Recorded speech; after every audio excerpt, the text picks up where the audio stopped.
Alrighty traders, George here, and time for a recap. We were just in the live room. We saw some day trade action and did some big picture analysis as well.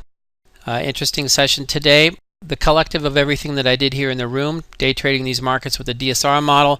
Well, this is the spread of what happened here. You can see a little bit of loss out of the gate, then a section of some more winning trades, a little bit more of a loss, and then finished up pretty well through the end of the morning there. So finished at $1,337 at about a 62% win rate. Not too shabby on the morning there for just a couple of hours.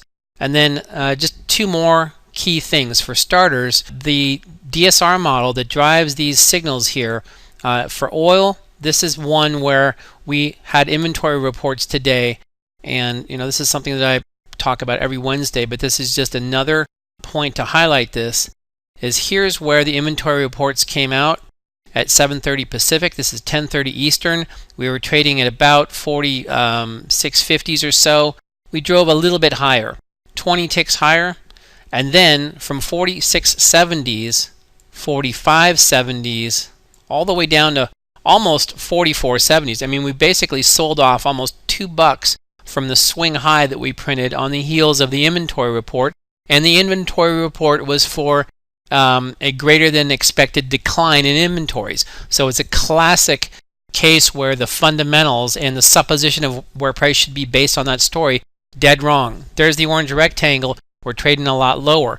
And then lastly, even though this doesn't really connect to day trading, although maybe the timing does, showed you guys this awesome setup here on Apple. I just want to get this out to you one more time here. Here's where we broke down the upper 120s, and then through this air pocket, not as much trading. This key spike here is the level I identified to watch, and then we were down here this morning as we started to break over 14s. I called out this long here, and it's moved a couple bucks in favor.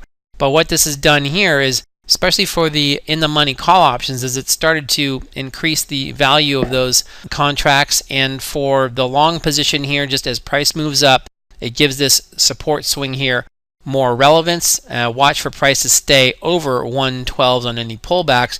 But this is already well out of the gate here over 114s. And we would expect this thing to move up to a minimum of a mid 118 zone to retest this area here, and then back up to about 126s. Another key level up at about 129s. There's just a lot of importance to this trading commitment up here. So a great setup there in Apple, moving well in favor, and a nice day trading for just a couple hours there, pulling in almost $1,400. Use the link at the bottom of the video. You can hop in the room, watch me day trade these markets, as well as do some more big picture analysis and find some more nice stock setups like the one in Apple there. That'll do it for now. We'll see you guys back in the live room.